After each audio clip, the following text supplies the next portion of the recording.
A fiery horse with the speed of light, a cloud of dust, and a hearty hi-yo, Silver, the Lone Ranger.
With his faithful Indian companion Tonto, the daring and resourceful masked rider of the plains led the fight for law and order in the early western United States.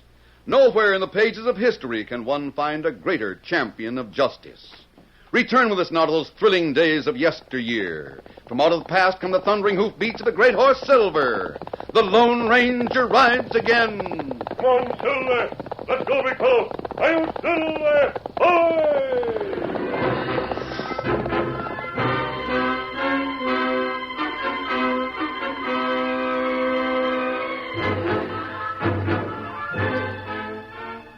One evening, shortly before sundown, the Lone Ranger and Tonto dismounted in a small but timbered valley through which gurgled a brook of cold spring water. Even as they unsaddled their horses and prepared to make camp for the night, they saw the silvery flash of mountain trout breaking the dark surface of the rapid little stream to strike at dinner on the wing. A short time later, as dusk settled softly about them, Tonto squatted beside the campfire, a large frying pan held over the glowing coals. Because of the crackling sound made by the frying trout, his keen ears failed to hear the approach of footsteps until the Lone Ranger said in a guarded voice, "Someone's coming, Tonto." Show no surprise. Buenas noches, amigo mío. Hello there.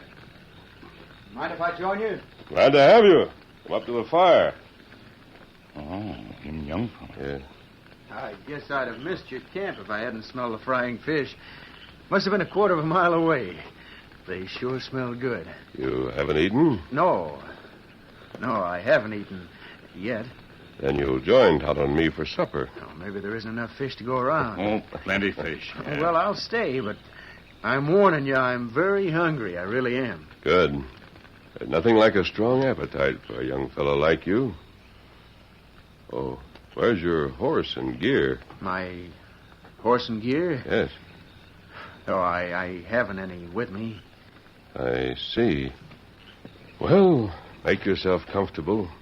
Supper will be ready shortly. Thanks. Say, those are good-looking horses you have. That big white one is a beauty. He's a fine horse.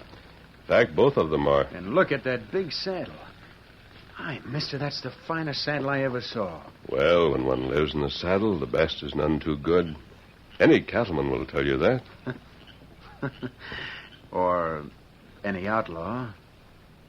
Yes, I suppose so. Golly, if I could have a horse and saddle like that, I'd sure like to join up with you two fellas.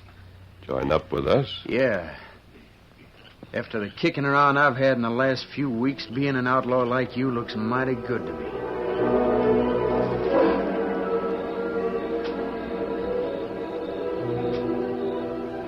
Seeking to know more about the youth who had so unexpectedly appeared in camp, The Lone Ranger neither denied nor confirmed the boy's opinion.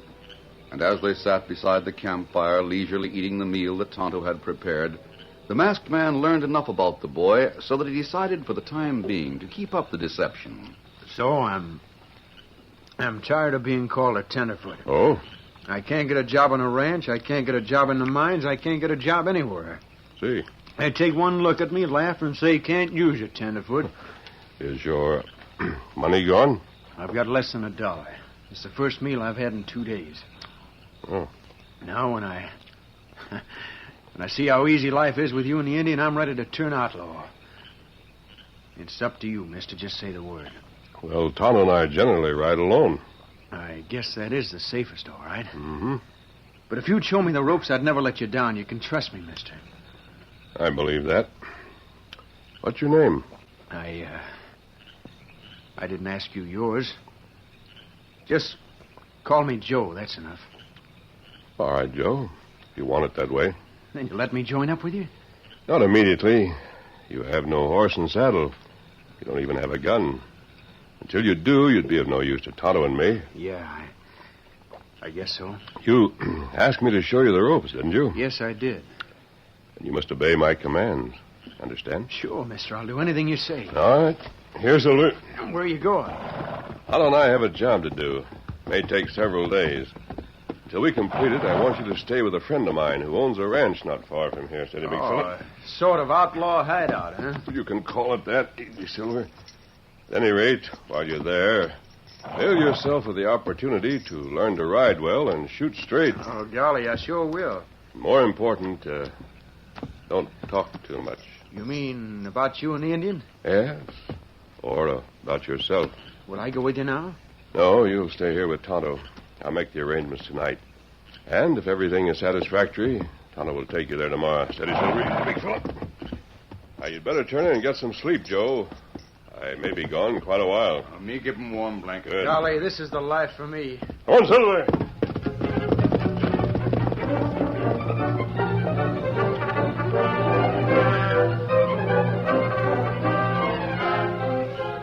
Well, bless my soul, it's a masked man. How are you, Colonel Henry? Riding high as usual. Come right in, my friend. Thanks.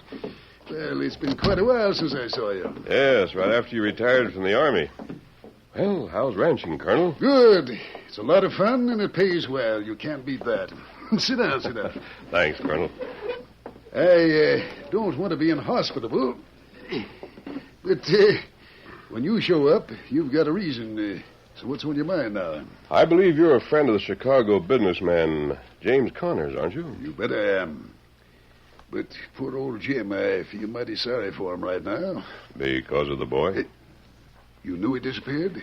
I read about it in the Eastern newspapers. Yes, it's been a blow to Jim. You know, he didn't marry until he was almost 40. Oh? Too busy making money, I reckon. He never knew what real living was until that boy was born. But from that day on, Jim lived for that kid. I see. There wasn't anything money could buy that the boy didn't get. Then why did the son leave home? Stubbornness. Oh, on whose part? Both of them. See. I had a letter from Jim not long ago. Told me all about it. Jim wanted the boy to go to West Point like he'd done. The boy wanted to get out on his own, make his own way. They had a fight over it, I guess, and the next thing Jim knew, the boy had disappeared. Jim's advertised all over the country, pleading for him to get in touch with him. Yes, I saw several of the advertisements a few weeks ago. Why are you interested in young Jim Connor? Is he in trouble? No, not yet, fortunately. He's at my camp, though he told me his name was Joe. You found the boy.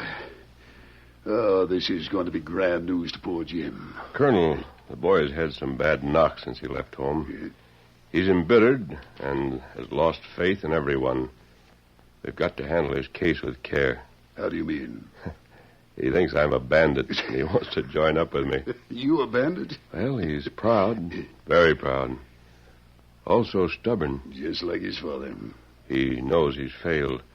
If I asked him to return to his father, he wouldn't do it. I can believe that, all right. First, I want you to telegraph his father to come west immediately.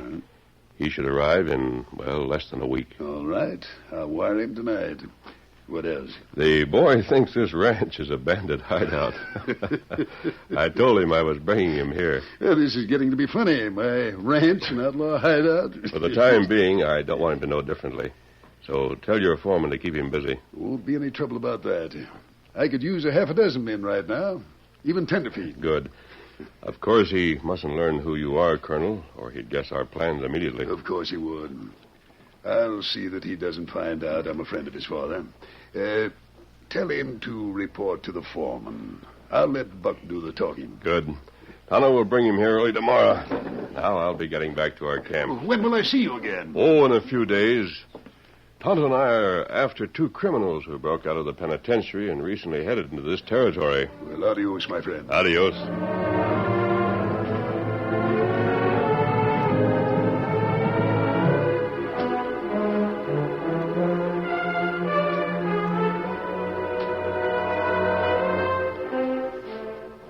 Early the following morning, Tonto, with the youth who had drifted into the Rangers' camp, went to the ranch where young Jim Connor reported to the foreman, using, of course, the name of Joe. Meanwhile, 2 rough-looking men attired in cowman's boots and dungarees entered the general store in the village of La Junta, and after making minor purchases of rations and tobacco, were about to depart when the proprietor said, You fellas strangers around here. What about it? Oh, I figure I know most of the punchers riding with the outfits in these parts. Don't recollect having seen you 2 before. We just rode up from border country. We're looking for a good outfit to tie in with. I can't say as this is much country for drifters. Folks hereabout are kind of steady. It's even the cowpokes. Come on, Tex, let's get moving. Just a minute. Don't we figure on settling down if we find the right outfit? Yeah, sure. Well, that's what I wanted to find out. I wasn't just prying into your business. How do you mean, Pop? About 15 miles west of here, Colonel Henry's got a spread. The Bar W. Yesterday he was in here, and he told me he could use a couple of hands, so long as they wasn't drifters. Mm-hmm. Colonel's outfit is one of the best. Feed's good, pays better in most places. But you got to be steady, though. No drinking, no fighting. Colonel won't stand for it. Sounds like the kind of place we're looking for, Pop. You say it's west up here? Yeah, about 15 miles. You take the trail through the foothills about a mile from here. Thanks, we'll ride by. Just tell the foreman I sent you. We'll do that.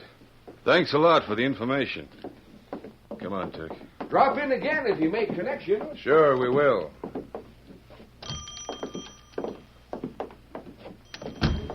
Tex, you palaver more about nothing than anybody I ever rode with. What's the idea of wasting time with that old coot? I wasn't wasting time. You heard him say folks around here don't like drifters, didn't you? I just didn't want him getting suspicious of us. An old varmint like him would have the law on us if we didn't talk right. Yeah, maybe you're right. If we'd just been riding through, I wouldn't have wasted my breath on him. But we may have to hang around here for a week or more before we hear from Adams. And if we don't go out to that ranch, he's going to see us hanging around town waiting for the letter from Adams. He'll be plenty suspicious then. We're not hanging around town just for that Well, reason. then what in thunder are we going to do? Ride out there and take the jobs. One of us can manage to get to town every day or so till we hear from Adams. Hey, look yonder. Where? See that engine riding up in front of the store? What about him? I'd swear I'd seen him before. Ah, you're loco, Tex. We never been within 500 miles of here. All engines look alike. Yeah, but I've seen that one before. And he gives me the creeps. How do you mean? It was 5 years ago when I saw him. The day we was arrested for the coach robbery just south of Pawnee Creek. Tex, you got jumpy nerves. You've had 'em ever since we busted out of the pen a couple of months ago. You never set eyes on that engine before, and neither did I. But I have. And I know when it was. I'm not superstitious, Turk. But I don't like the idea of him showing up just now. Ah, come on. Let's get out to that ranch and see the foreman.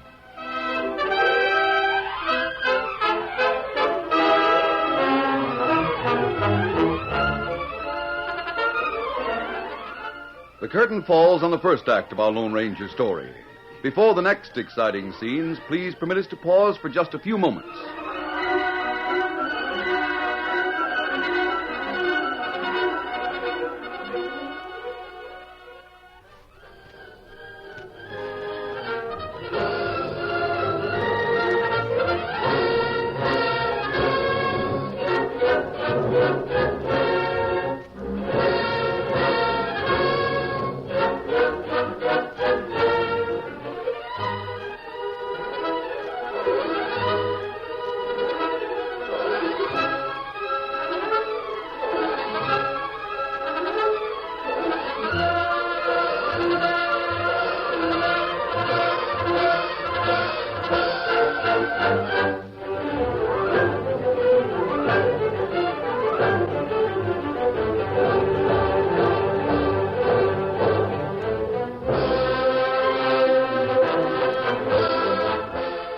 Now to continue our story.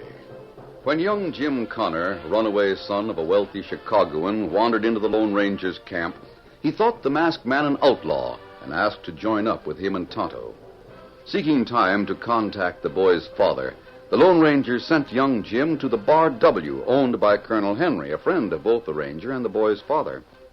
However, young Jim, who had assumed the name of Joe, thought the ranch was a hideout for outlaws, and his opinion was soon to be confirmed in his own mind with the arrival of two men who applied to the foreman for work as cowhands. Who sent you here looking for work? The storekeeper in town. He said you wanted a couple of steady hands. That's right. We don't want any drifters on the Bar W. The colonel won't stand for them. Oh, we're the steady kind, all right. We sure are, and we can handle any job you've got from bouncing a buckboard to breaking stock. All right, I'll hire you. But remember, we don't allow any drinking, gambling, or fighting here. Understand? Oh, yes, sir. However, there's something I better mention now before you let the cat out of the bag. What's that? See that kid learning to wrangle a remuda over there in the corral? Yeah? He's a tenderfoot. And for some reason or other, I don't know what it is, he thinks this is an outlaw outfit. Outlaw? He thinks every one of us are back trailers and that he's joined up with us. For the time being, the colonel doesn't want him told any different. Oh. That's a good one. It sure is. Don't wise him up. In fact, you might string him along with some tall tales. Sure, me and Turk will tell him how we held up stages, how we robbed banks. Maybe how we busted out of a lot of jails, huh? Well, suit yourself. Now, feed your horses and get ready for chow. After you've eaten, I'll tell you what work's to be done.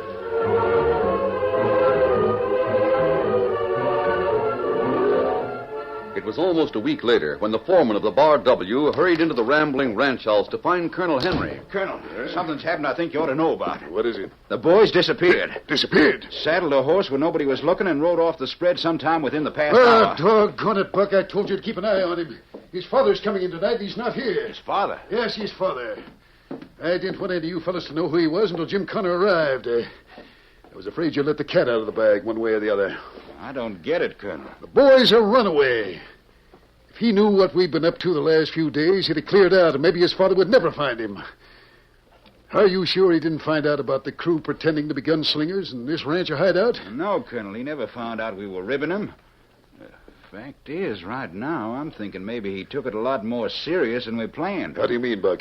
Well, you recollect I had you put a couple of new cowpokes on the payroll a few days ago. Yes, what about them? They disappeared off the ranch about the same time as the kid. And take a look at this. Yeah? I found it under the bunk of the fella named Tex. Let me see it. Now, until you mentioned that fella Connor, I didn't get what it was all about. It says, Dear Tex, good haul on Friday night stage. Chicago millionaire named Connor aboard.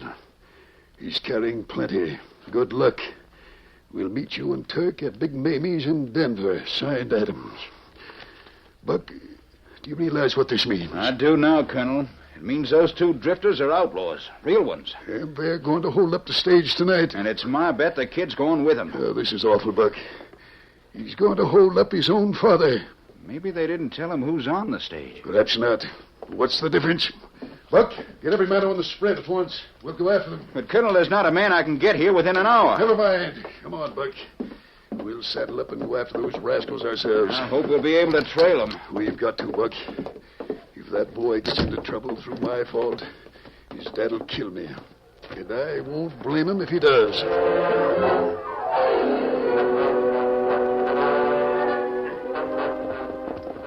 Even as Colonel Henry and Buck the foreman raced to the stables to saddle their mounts, the Lone Ranger watched a young horseman ride rapidly into his camp and dismount. Ho, ho, ho, ho. Hello, Joe. Hello. You promised me you'd stay at the Bar W. What brings you here? I had to see you. I hope you'll understand. What's the trouble? Well, I hardly know how to explain. Come on, speak up. What's on your mind? Well, remember the other night when I walked in here and you and the Indian fed me? Yes, of course. I was pretty sick of things in general. I meant it when I told you I wanted to join up with you. I'm sure you did. And you remember I said that if you'd let me, I'd never let you down? That you could trust me always? Yes? I meant that, too.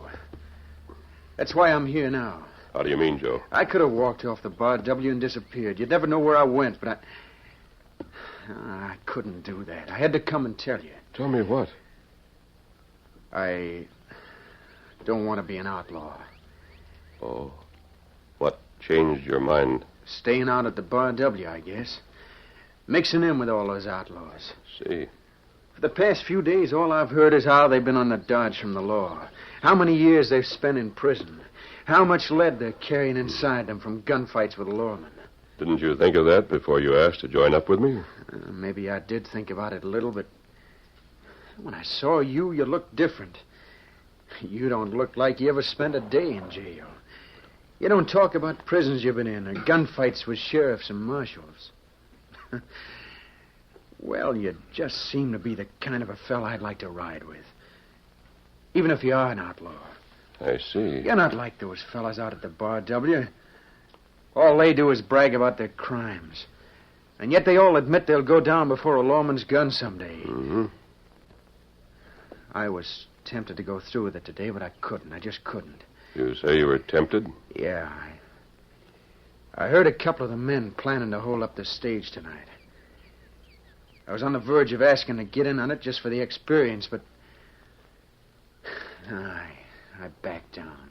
Were you afraid of getting shot or caught, Joe? No, it wasn't that.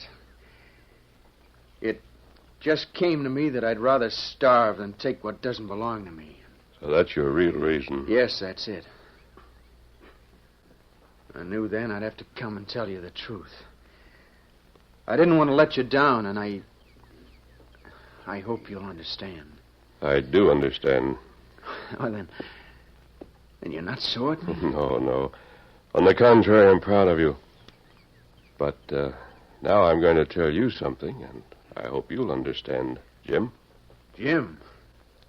You mean Joe? No, I mean Jim. Jim Connor of Chicago. Briefly, but with deep sincerity, the Lone Ranger explained to the boy how he had recognized him when he came into camp a few nights previously. How he had sent him to the Bar W until his father could be brought out from the east, and why he had agreed to let the ranch hands pretend to be outlaws. They may have overdone it a bit, but you can take my word for it. There's not a man on Colonel Henry's spread who ever killed a man or served a day in jail. And those two men I heard planning to rob the stage, they're not outlaws? No, they're just cowhands. They must have known you were listening to them all the time. I'm all mixed up. Those fellas talked and acted like outlaws, but aren't. You talk and act like a gentleman, but you're an outlaw. I don't understand it. I'm not an outlaw, Jim. You're not? You assume that. For reasons you should now understand, I didn't tell you differently. Then who are you? If you're not an outlaw, why do you wear a mask? Well, at the moment, it's not important. Well, look, here comes Tonto. Yeah, he's pushing his horse mighty fast. Something must have happened. Oh, Scout. Oh, fella. Oh, Kimasabi. What's happened, Tonto? Me see two men named Tex and Turk. Tex and Turk? Where did you see them? Them ride through town. Me follow them. Out west trail. Where'd they go? Eagle Rock. When them get there, them hide horses and scrub timber. Them there now. The stagecoach comes by Eagle Rock. They're planning to hold it up. Tex and Turk. Are you sure those are their names? Yes, Jim. They're a couple of outlaws. Tonto and I have been on their trail since they escaped from prison. Well, they're the two men I was telling you about. I heard them planning the robbery. You must be mistaken. Colonel Henry's men are not outlaws. Those two men were hired the day I went to the ranch. Are you sure of that? Yes, the foreman introduced them at mealtime. And it's my father they're going to rob. There's no doubt of that, and we've got to stop them. Stage come to Eagle Rock soon, Kimasabi. Here, Silver. You want to go with us, Jim? You couldn't stop. Steady, big fella, then come on. Easy, boy. Have to travel fast. Come on, Silver. Yes.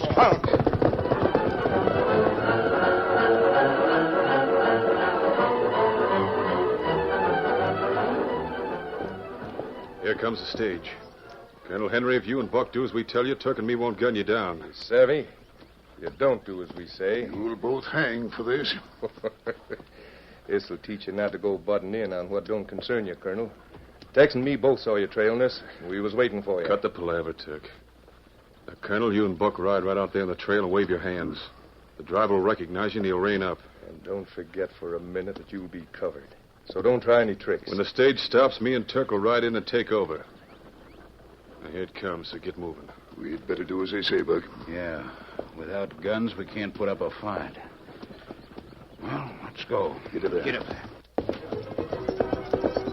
As the stage approached, Buck and the colonel, knowing that Tex and Turk would gun them down if they didn't follow instructions, rode their horses into the middle of the trail and waited. The colonel waved his Stetson above his head until he saw that the driver recognized him and was stopping.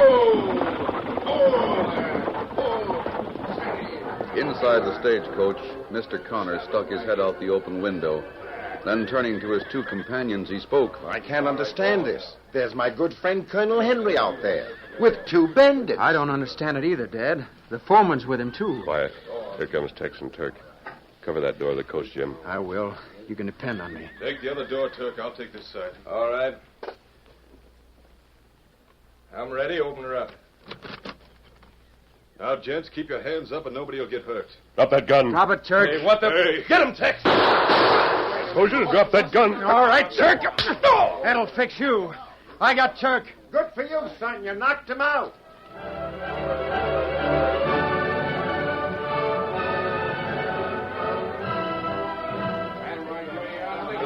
Colonel, for a few seconds there, I thought you'd turn bandit. Young Jim's been thinking that for the past few days, Jim? I sure did, Colonel. But tell me, how did you and the masked man happen to be riding on the stage? Well, he knew that we'd be seen if we rode in on Tex and Turk. So we stopped the stage a few miles back and boarded it. Tonto followed with the horses. Hey, Turk, look. What? Yonder's that Injun. Well, I'll be doggone. It's him, all right, and he's leading 2 horses. When I seen him a few days ago, I had a creepy feeling we were in for trouble. What are they talking about, Colonel? I don't know. Jim, you can get your horse now. And Buck, take the prisoners to the sheriff. They'll be in jail in an hour, masked man. Aye. Dad, can you imagine it? I thought the masked man was a bandit, too. Who is that man, son? I don't know who he is, Dad. But he's been a mighty good friend to me. And he's the best friend a young fella could ever have. Jim, he's the Lone Ranger.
This is a copyrighted feature originated by George W. Trendle and directed by Charles D. Livingston.